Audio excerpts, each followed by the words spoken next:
महाराष्ट्राचे उपमुख्यमंत्री अजितदादा पवार यांना त्यांना विनंती करतो की साहेबांच्या सहस्त्र चंद्रदर्शन सोहळ्याच्या निमित्तानं आपण आपलं मनोगत व्यक्त करावं।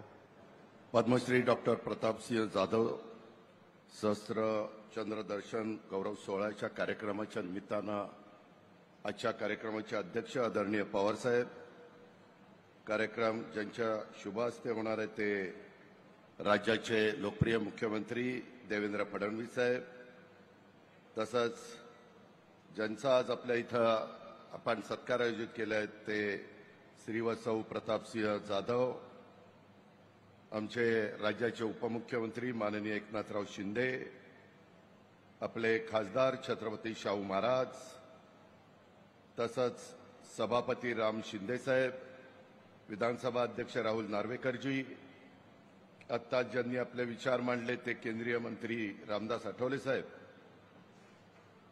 डॉक्टर योगेश जाधव,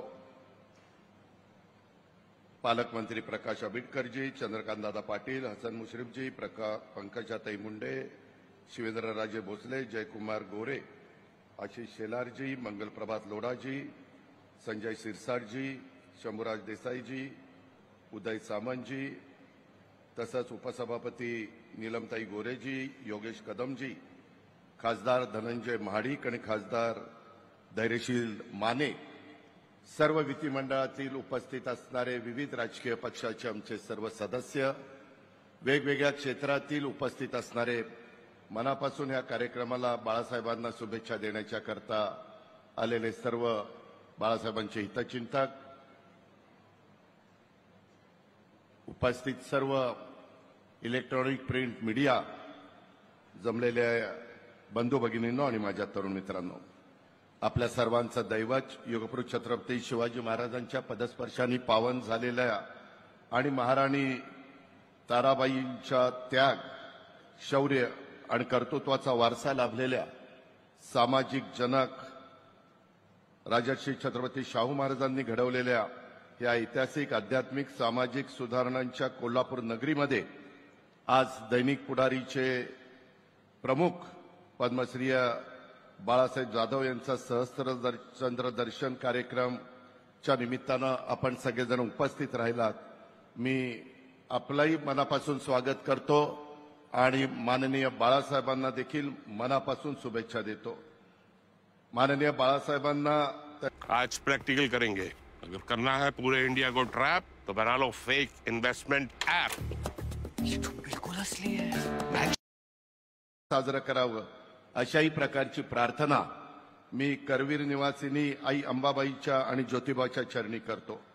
या निमित्तानं मी पुढारीकार पद्मश्री डॉक्टर ग जाधव यांना देखील विनम्र अभिवादन करतो। शिवशाहू फुले आंबेडकरांना विनम्र अभिवादन करतो। महाराष्ट्रातल्या पत्रकारितेच्या इतिहासामध्ये आपण सगळ्यांनी पाहिलं, पद्मश्री डॉक्टर ग जाधव यांचं नाव अत्यंत आदराने घेतलं जातं।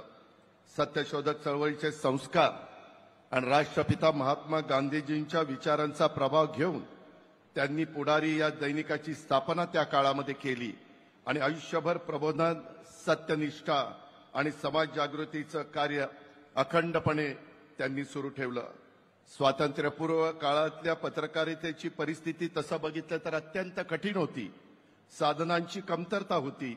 मात्र डॉक्टर ग जाधव यांनी आपल्या अविचल निष्ठेने, राष्ट्रप्रेमाने आणि असामान्य चिकाटीने त्या सर्व आव्हानांना समर्थपणे मुकाबला केला। आपल्या कार्याने त्यांनी महाराष्ट्राच्या पत्रकारितेच्या विश्वात एक नवा आदर्श निर्माण केला आणि सामाजिक, राजकीय, सांस्कृतिक परिवर्तनाच्या लाटेमध्ये पुढारी हा जनतेचा प्रखर आवाज हा त्या काळामध्ये ठरला। डॉक्टर ग जाधव साहेब यांच्या प्रबोधनपर विचारांचा वारसा पुढारीचे सध्याचे मुख्य संपादक पद्मश्री डॉक्टर बाळासाहेब जाधव यांनी समर्थपणे पुढे नेलेला आपण सगळेजण पाहतोय। पिता पुत्र दोघांनी पद्मश्री पुरस्कार प्राप्त होणं ही पत्रकारितेतली क्षेत्रातील एक प्रेरणादायी घटना आहे, हे पण आपल्याला विसरता येणार नाही। बाळासाहेबांनी पुढारीच्या माध्यमातून तुमच्या माझ्या ग्रामीण भागातल्या जनतेचा आवाज बुलंद केला आणि नव्या युगामध्ये त्या परंपरेला आधुनिकतेची जोड दिली.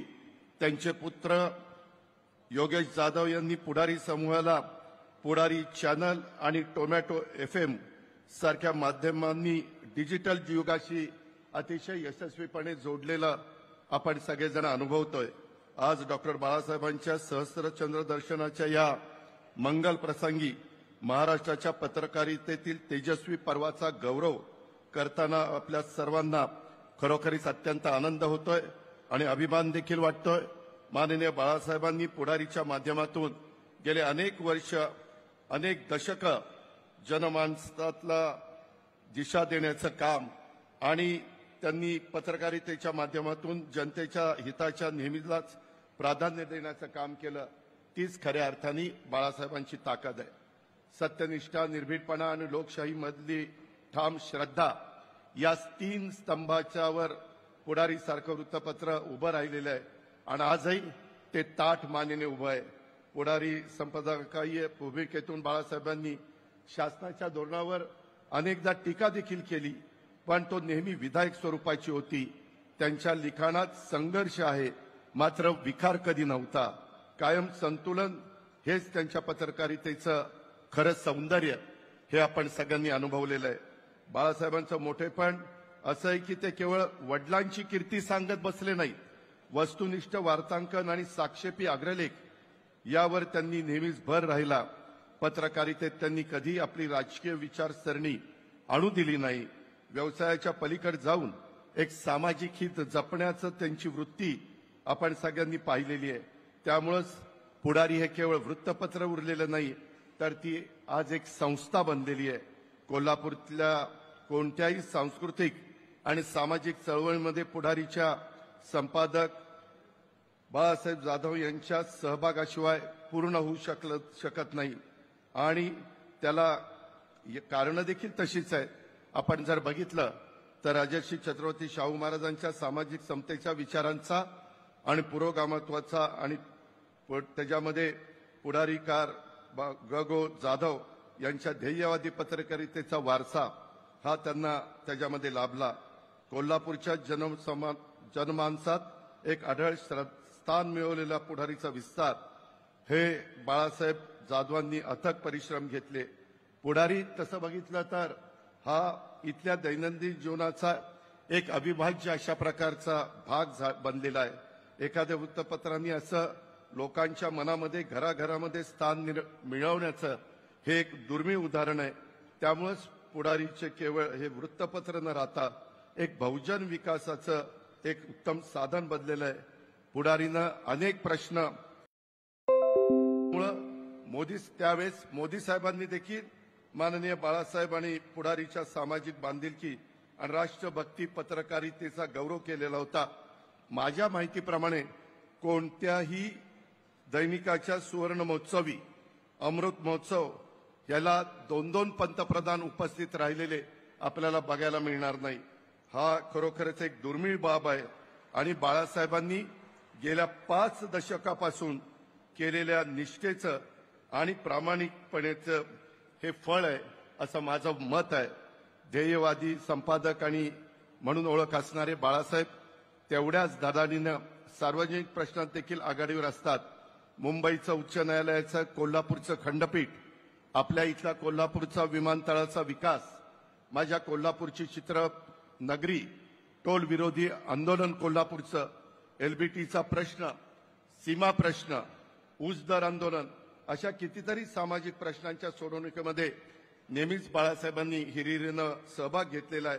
कोल्हापुरात झालेलं ज्ञानपीठ विजेते साहित्य वि.स. खांडेकर यांचा भव्य सत्कार समारंभ किंवा छत्रपती शाहू जन्मशताब्दी महोत्सव, छत्रपती शिवाजी महाराजांचा त्रिशतकोत्सव राज्याभिषेक सोहळा, पहिले दक्षिण महाराष्ट्र साहित्य संमेलन आणि 65वे भारतीय साहित्य संमेलन, अशा अनेक यशस्वी कार्यक्रमामध्ये बाळासाहेबांनी पुढाकार घेतलेला होता.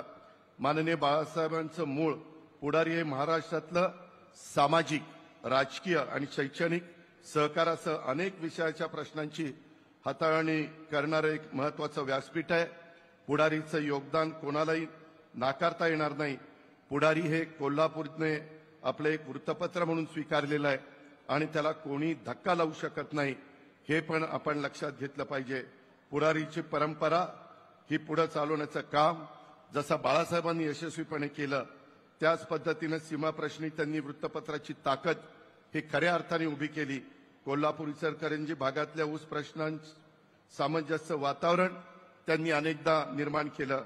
सामाजिक प्रश्नांबद्दल योग्य भूमिका घेऊन वृत्तपत्राला उभं राहता येतं, ही परंपरा त्यांनी नेहमीच जपली आणि ती जोपासली देखील. बाळासाहेबांनी पत्रकार म्हणून समाजातल्या प्रत्येक घटकाला न्याय देण्याचा प्रयत्न केला. मग तो माझा शेतकरी असेल, तो माझा कष्टकरी असेल, तो माझा कामगार असेल, विद्यार्थी विद्यार्थिनी असेल किंवा महिला, तरुण आणि सामान्य नागरिकांच्या प्रश्नाला त्यांनी पुढारीच्या माध्यमातून आवाज उठवण्याचं काम केलं.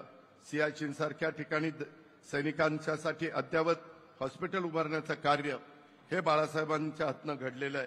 त्यातून त्यांची खऱ्या अर्थाने देशभक्ती देखील दिसून येते. मला एक गोष्ट, खरं तर आजचा कार्यक्रम एक वेगळा आगळा कार्यक्रम आहे, परंतु मगाशी बोलत असताना इथले खासदार छत्रपती शाहू महाराजांनी काही मुद्दे इथं उपस्थित केले. त्याच्याबद्दल मला एवढंच सांगायचं आहे की काही गोष्टी कदाचित काहींना माहिती नसाव्यात. आज महायुतीच्या सरकारने 250 कोटीचं इन्व्हेन्शन सेंटर हे कोल्हापूरमध्ये सुरू केलेलं आहे. 250 कोटीचं आणि इतका सुंदर प्लॅन केलेला आहे. ते पूर्ण झाल्यानंतर तुम्हाला पण सगळ्यांना अभिमान वाटेल. अंबाबाईचा चांगला प्लॅन आपण केलाय. माझी विनंती आहे, स्थानिक लोकांनी पण काही लोकांना शिफ्ट करावं लागतं, त्याच्यामध्ये तुम्ही पण सहकार्य करा ना. निधीच्या बाबतीमध्ये मुख्यमंत्री, दोन्ही उपमुख्यमंत्री आणि सरकार कुठं निधी कमी पडू देणार नाही. परंतु सारथीचं 250 कोटीचं काम आता अंतिम टप्प्यामध्ये, तुम्ही केव्हाही जाऊन बघू शकता. त्याच्यामध्ये देखील छत्रपती शाहू महाराजांचं एक चांगल्या पद्धतीनं आपण तिथं त्यांच्या वेगवेगळ्या वस्तूचं प्रदर्शन भरवतोय. त्याचबरोबर ज्योतिबाचा पण आपल्याला जीर्णोद्धार करायचा आहे. कोल्हापूरच्या विमानतळाची धावपट्टी वाढवायची, त्याच्यामध्ये आम्ही मोबदला द्यायला तयार आहोत. परंतु ज्यांची जमीन घ्यावी लागती त्यांचंही सहकार्य आम्हाला मिळवून देण्याच्या करता तुम्ही प्रयत्न केले पाहिजे. त्याच्यामध्ये केशवराव भोसले सभागृहामध्ये त्याला आग लागली, त्याही कामामध्ये आम्ही महायुतीच्या सरकारने लक्ष घातले, तेही काम चाललेलं आहे. 275 कोटीचं शासकीय इंजिनिअरिंग कॉलेज चंद्रकांत दादा पाटलांनी पुढाकार घेतला, ते आपल्या कोल्हापूरच्या परिसरामध्ये होत आहे. शासकीय मेडिकल कॉलेज सर्व सोयीयुक्त 1000 कोटीचं मेडिकल कॉलेजचं काम आज आपल्या कोल्हापूरच्या परिसरामध्ये चाललेलं आहे. म्हणजे ही कामं चाललीत, ही कामं होत आहेत. त्याच्याचबरोबर प्रशासकीय इमारतीचं 100 कोटीचं काम हे आपल्या इथं चाललेलं आहे. 25 एकराची जागा मुंबई हायकोर्टाचं कोल्हापूरचं जे सर्किट बेंच आहे त्याला आपण दिलेली आहे. त्याचा प्लॅन हायकोर्ट करतं. आता सुप्रीम कोर्टाचे चीफ जस्टिस पण आजच संध्याकाळी कार्यक्रम आहे आपल्या मुंबईमध्ये BKC मध्ये. आपण देशातलं एक चांगल्या प्रकारचं मुंबई हायकोर्टाची इमारत करतोय. तो प्लॅन त्यांनी केलेला आहे. निधी राज्य सरकार देतं. तसं ह्या हायकोर्टाचा पण बिल्डिंगचा प्लॅन आम्ही विनंती करू, मुख्यमंत्री विनंती करतील इथल्या चीफ जस्टिसला, आणि तेही काम आपण ताबडतोब सुरू करू. इथं शाहू महाराजांनी न्यायदानाचं काम सुरू केलं. तिथं न्यायमूर्ती रानडे साहेबांनी देखील न्यायदानाचं काम पाहिलं.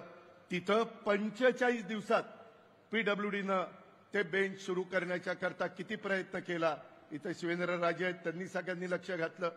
जे कोल्हापूर करता करायला पाहिजे ते करण्याच्या करता महायुतीचं सरकार कुठं तसूभर देखील कमी पडत नाही, हे आवर्जून मी छत्रपती शाहू महाराजांना सांगतो. शहराची माझी एक विनंती आहे, सगळे बसलेत, कोल्हापूर शहराची हद्दवाढ करा ना. कधीतरी विचार करा पुढच्या पिढीचा.